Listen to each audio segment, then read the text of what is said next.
Welcome to lux bed story. ஒரு அழகான காட்டில் வேப்ப மரமும் மாமரமும் இருந்தது.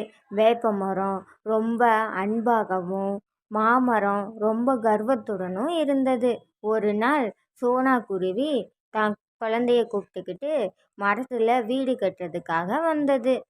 மாமரத்தை பார்த்த சோனா குருவி மாமரத்திலேயே வீடு கட்டலான்னு மாமரத்துக்கிட்ட இப்படி கேட்டுச்சு. மாமரமே, நான் உன்னுடைய மரத்துல வீடு கட்டிக்கலாமா? அதுக்கு நீங்க எனக்கு அனுமதி தருவீங்களா? ஏய் குருவியே, நீ என்னுடைய மரத்தில் வீடு கட்டக்கூடாது. என் மரம் ரொம்ப அழுக்காயிரும். என்னோட அழகெல்லாம் குறைந்து போயிரும். நீ வேற மரத்தை பாரு. அப்படின்னு மாமரம் ரொம்ப கர்வத்தோட குருவிக்கிட்ட கோபமா சொல்லிடுச்சு. இதெல்லாம் பார்த்துட்டு இருந்த வேப்ப மரம் இப்படி சொல்லிச்சு. மாமரமே, ஏன் குருவிங்கிட்ட இப்படி கோபமா நடந்து கொள்கிற? குருவியே, நீ என்னோட மரத்துல வீடு கட்டிக்கோ, நான் உனக்கு அனுமதி தரேன். ஆனா என்னால உனக்கு உணவு தர முடியாது. ரொம்ப நன்றி வேப்ப மரமே, நான் உன் மரத்திலே என்னோட வீட்டை கட்டிக்கிறேன் அப்படின்னு சொல்லிட்டு குருவி வேப்ப மரத்தில் தன்னோட வீடை கட்டிக்கிச்சு. இதை பார்த்த மாமரம் தனக்குத்தானே இப்படி பேசிக்கிச்சு. நீ அங்க கூடு கட்டி இருக்கியா? நாளைக்கு உணவு கேட்டு என்கிட்ட தானே வரணும். அப்ப நான் உன்னை பார்த்துக்கிறேன். இப்படியே இரவு பொழுது போச்சு. மறுநாள் காலை பொழுதும் வந்துருச்சு. மாமரமே, என்னோட வீடை உன் மரத்துல கட்டிக்க நீ அனுமதி தரல. எனக்கு உணவாவது கொஞ்சம் தருவியா? எனக்கும் என் குழந்தைக்கும் சிறு மாம்பழம் தருவியா? அப்படின்னு சோனா குருவி மரத்தை பார்த்து கேட்டுச்சு. அதுக்கு மரம் இப்படி சொல்லிச்சு. குருவியே, என் பழங்களை நீ சாப்பிடக்கூடாது. என் பழங்களை நீ சாப்பிட்டால் என் அழகு போய்விடும். நீ வேற மரத்தில் எங்கேயாவது போய் பழங்களை சாப்பிடு. மாமரம் அப்படி சொன்னதும் வேப்ப மரம் இப்படி சொல்லுச்சு. மாமரமே, நீ ரொம்ப கர்வமா இப்படி நடந்துக்கிற. இந்த மாதிரி பாவப்பட்ட குருவி கிட்ட நீ ரொம்ப கர்வமா நடந்து கொள்ளாதே. குருவியே, உனக்கு நான் எங்கு பழம் கிடைக்கும்னு சொல்றேன். அந்த ஆத்தங்கரை ஓரத்துல ஒரு மலை இருக்கு. அந்த மரத்துல போய் நீ உனக்கான உணவை சாப்பிட்டுட்டு உன் குழந்தைக்கும் கொஞ்சம் உணவை எடுத்துட்டு வா. அது வரைக்கும் நான் உன் குழந்தைய பத்திரமா பார்த்துக்கிறேன். ரொம்ப நன்றி மாமரமே. அப்படின்னு சோனா குருவி சொல்லிட்டு அதோட உணவை தேடி போச்சு. சோனா குருவி உணவை சாப்பிட்டுட்டு திரும்ப வர்ற வழியில ஒரு தேனீயை பார்த்துச்சு. குருவியே, நான் தான் தேனீக்களின் ராணி. என்னோட கூடு கட்டுவதற்கு ஒரு நல்ல மரம் வேண்டும். அது எங்கேயாவது நீ பார்த்திருந்தால் எனக்கு சொல்லுவியா? தேனீக்களின் ராணியே, நான் உனக்கு அந்த மரத்தை சொல்லுகிறேன். ஆனால் அந்த மரம் உன்னை அங்கு தேன்கூடை கட்ட விடுமா என்று எனக்கு தெரியவில்லை. அந்த மரம் எங்கிருக்கிறது மட்டும் நீங்கள் சொல்லுங்கள், அதை நான் பார்த்து கொள்கிறேன். சரி வாங்க போகலான்னு சொல்லிட்டு தேனீக்களின் ராணியை குருவி மாம்பழ மரத்துக்கிட்ட கூட்டிகிட்டு வந்தது. தேனீக்களின் ராணியும் குருவியும் மரத்துக்கிட்ட வந்தாங்க. மாமரத்தை பார்த்து தேனி இப்படி கேட்டுச்சு. மாமரமே, என்னோட கூடை கட்டுவதற்கு உன் மரத்துல அனுமதி தருவியா? இல்லை இல்லை, தேனீயே, என்னோட மரத்தில் நீங்கள் கூடு கட்டக்கூடாது. நான் அனுமதிக்க மாட்டேன். என்ன அழகு என்ன ஆவது? வேண்டாம் வேண்டாம். அப்படின்னு தேனி ராணியை பார்த்து மரம் அப்படி சொல்லிடுச்சு. தேனியும் ரொம்ப ஃபீல் பண்ணிச்சு. இதை பார்த்துட்டு இருந்த வேப்ப மரம் இப்படி சொல்லிச்சு. தேனீயே, நீ என் மரத்தில் உன் கூடை கட்டிக்கொள். நான் உனக்கு அனுமதி தருகிறேன். வேப்ப மரம் இப்படி சொன்னதும் தேனீக்களின் ராணிக்கு ரொம்ப சந்தோஷம். வேப்ப மரத்துக்கு ரொம்ப நன்றி சொல்லிட்டு வேப்ப மரத்திலேயே தன்னுடைய கூடை கட்டிக்கிச்சு. இப்படியே சில நாட்கள் போச்சு.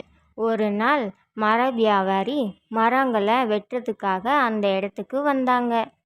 இந்த மாமரத்துல நல்ல கிளைகள் இருக்கு. இதை வெட்டி வித்தால் நமக்கு நல்ல வியாபாரம் போகும். அப்படின்னு சொல்லிட்டு மர வியாபாரி மாமரத்தின் கிளைகளை வெட்ட ஆரம்பிச்சாரு. யாராவது என்னை காப்பாற்றுங்களே, எனக்கு ரொம்ப வலிக்கிறது. யாராவது என்னை காப்பாற்றுங்களே. அப்படின்னு மாமரம் ரொம்ப அழுதுச்சு. இதெல்லாம் பார்த்துட்டு இருந்த வேப்ப மரம், தேனீக்களின் ராணியை, நீங்கள் எனக்கு ஒரு உதவி செய்ய வேண்டும். அந்த வேட்டைக்காரனை நீங்கள் விரட்ட வேண்டும். இந்த உதவியை நீங்கள் எனக்கு செய்ய வேண்டும். உங்களால் மட்டுமே அந்த வேட்டைக்காரனை விரட்ட முடியும். இல்லை வேப்ப மரமே, நான் இந்த உதவியை செய்ய மாட்டேன்.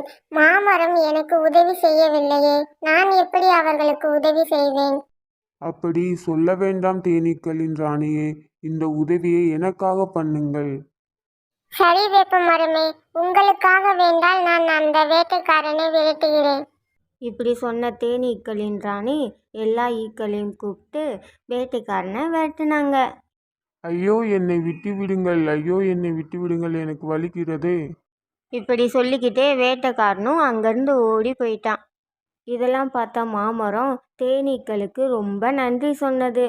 இதெல்லாம் பார்த்த வேப்பமரம் மாமரத்துக்கிட்ட இப்படி சொன்னது. மாமரமே, இனிமேலாவது நீ கர்வம் கொண்டு எல்லாரிடமும் இப்படி நடந்து கொள்ளாதே. அழகு என்பது நம் முகத்தில் இல்லை, நாம் எல்லாரிடமும் காட்டும் அன்பில் மட்டுமே உள்ளது. இனிமேலாவது நீ எல்லாரிடமும் அன்பாக நடந்து கொள். சரி வேப்பமரமே, நான் இனிமேல் எல்லாரிடமும் அன்பாக நடந்து கொள்வேன். அன்றிலிருந்து மாமரம் எல்லார்கிட்டேயும் அன்பாகவும் ரொம்ப நட்பாகவும் பழகி வந்துச்சு. குழந்தைங்களா, இந்த கதையிலிருந்து நம்ம என்ன தெரிஞ்சுக்கிறோம்னா, நம்ம கிட்ட அழகு இருக்குன்னு ரொம்ப கர்வம் கொள்ளக்கூடாது. அழகு என்பது முகத்தில் அல்ல, நம்ம பிறரிடம் காட்டும் அன்பில் மட்டுமே உள்ளது. குழந்தைங்களா, அன்பு என்பது உலகிலேயே மிகச் சிறந்ததாகும். குழந்தைங்களா, நாம எல்லோரிடத்திலும் அன்பாகவும் நட்பாகவும் பழக வேண்டும். இந்த கதை உங்களுக்கு பிடிச்சிருந்தா சப்ஸ்கிரைப் பண்ணுங்க, லைக் பண்ணுங்க, ஷேர் பண்ணுங்க. ஒரு அழகான காட்டில் ரோசின்ற குருவியும் அதோட குழந்தைங்களும் சந்தோஷமா வாழ்ந்து வந்தாங்க. ஒரு நாள், அம்மா அம்மா, எங்களுக்கு ஆப்பிள் பழம் சாப்பிடணும் போல இருக்குமா, எங்களுக்கு வாங்கிட்டு வாங்கம்மா. குழந்தைங்களா, இந்த சீசன்ல ஆப்பிள் பழம் எங்கேயும் கிடைக்காது குழந்தைங்களா. அம்மா அம்மா, எங்களுக்கு இப்பவே ஆப்பிள் பழம் வேணும்மா.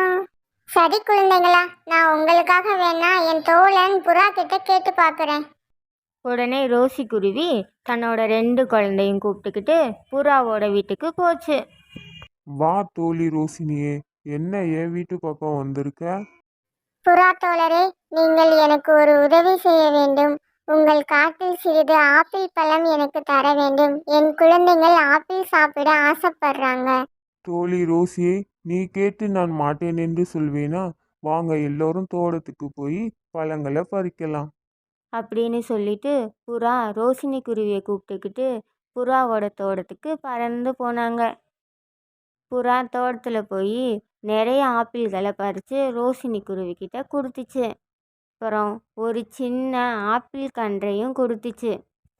ரோசினி தோழியே, இந்த ஆப்பிள் சின்ன கன்றை உன் தோட்டத்துல நீ நட்டு வச்சுக்கோ, இது அதிக பழங்களை தரும். சரி புறா தோழரே, நீங்கள் சொன்னபடி நான் இந்த கண்டை தோட்டத்தில் நட்டு வைக்கிறேன். சரின்னு சொல்லிட்டு ரோசினி குருவி தன் குழந்தைகளை கூப்பிட்டுக்கிட்டு புறா கொடுத்த ஆப்பிள்களையும் எடுத்துக்கிட்டு தன்னோட தோட்டத்துக்கு போச்சு.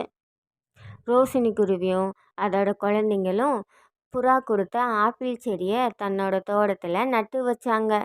இப்படியே சில மாதங்கள் போச்சு.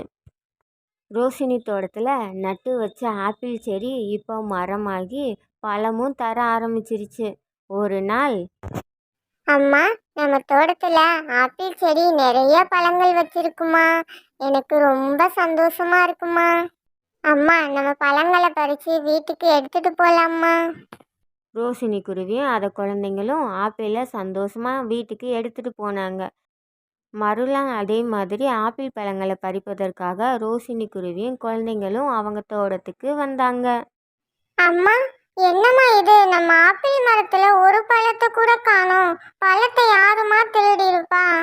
அதான் குழந்தைங்களா, எனக்கு ஒண்ணுமே புரியல. நம்ம வனதேவதை கிட்ட போய் கேட்டு பார்க்கலாம். அப்படின்னு சொல்லிட்டு ரோசி குருவியும் அதன் குழந்தைகளும் 3 பேரும் சேர்ந்து வனதேவதையை பார்க்கறதுக்காக போனாங்க. வனத்தின் தேவதையே, நீங்கள் எனக்கு ஒரு உதவி செய்ய வேண்டும். எங்கள் தோட்டத்தில் ஆப்பிள் மரத்தில் ஆப்பிள் பழங்கள் காணவில்லை. அதை யார் திருடியிருப்பார் என்று நீங்கள் உங்கள் மந்திரக்கோலை வைத்து எனக்கு பார்த்து சொல்ல வேண்டும். நான் பார்த்து சொல்கிறேன் குருவி, நீ ஒன்றும் கவலை கொள்ளாதே. வனதேவதை தன்னோட மந்திரக்கோலை வச்சு அந்த ஆப்பிள் பழத்தை யார் திருடியிருப்பான்னு பார்க்கும்போது பட்லுக்காகவும் தன்னோட அழகை வச்சு ஒவ்வொரு ஆப்பிள் பழமாக எடுத்து எடுத்து கீழே போட்டு அதை ஒரு சாக்கில் கட்டி அதை கொண்டுட்டு போயிருக்கு. குருவி, உன்னுடைய ஆப்பிள் மரங்களிலிருந்து ஆப்பிள் பழத்தை அந்த பட்லுக்காகம் தான் திருடி கொண்டு போயிருக்கு. நான் சந்தேகப்பட்டது சரிதான். வனதேவதையே, நீங்கள் தான் அந்த பட்லு காகத்திற்கு நல்ல பாடத்தை கற்பித்து தர வேண்டும். அப்படி என்றால் ரோசி குருவி, நான் கொடுக்கும் இந்த கன்றை கொண்டுட்டு போய் உன் தோட்டத்தில் வை. அது அந்த பட்லு காகத்திற்கு நல்ல பாடத்தை கற்பிக்கும். அப்படியே செய்கிறேன் வனதேவதையே. அப்படின்னு சொல்லிட்டு வனதேவதை கொடுத்த அந்த கன்றை எடுத்துக்கிட்டு ரோசி குருவி அதோட தோட்டத்துக்கு போச்சு. வனதேவதை சொன்னபடியே வனதேவதை கொடுத்த கன்றை ரோசி குருவி அதோட தோட்டத்தில் நட்டு வச்சுது. கன்றை நட்டு வச்ச கொஞ்ச நேரத்திலேயே மரம் பெருசாகி ஆப்பிள்களை தர ஆரம்பிச்சது. அன்று இரவு வந்தது. காக்காவும் ஆப்பிள்களை திருடுவதற்காக அங்கு வந்தது. காகம் ஆப்பிள்களை கொத்த ஆரம்பித்தது. ஆனால் காகத்தால் ஆப்பிளை கொத்த முடியவில்லை. சிறிய காம்பை கூட நகர்த்த முடியவில்லை. என்ன இது, இந்த ஆப்பிளை என்னால் பிடுங்க முடியவில்லையே. ஆப்பிளை கொத்தும்போது காக்கையின் அலகு உடைந்து கீழே விழுந்தது. ஐயோ அம்மா, என்னோட அழகு இப்படி உடைஞ்சு போயிடுச்சே. நான் இனிமேல் எப்படி சாப்பிடுவேன்? கடவுளே, நான் திருடி சாப்பிட்டதுக்கு எனக்கு இப்படி ஒரு தண்டனையா? இனிமேல் நான் அடுத்தவங்க பொருளுக்கு ஆசைப்பட மாட்டேன். அடுத்தவங்கள திருடி சாப்பிட மாட்டேன் கடவுளே. குழந்தைங்களா, இந்த கதையிலிருந்து நம்ம என்ன தெரிஞ்சுக்கிறோம்னா, பல நாள் திருடன் ஒரு நாள் அகப்படுவான்.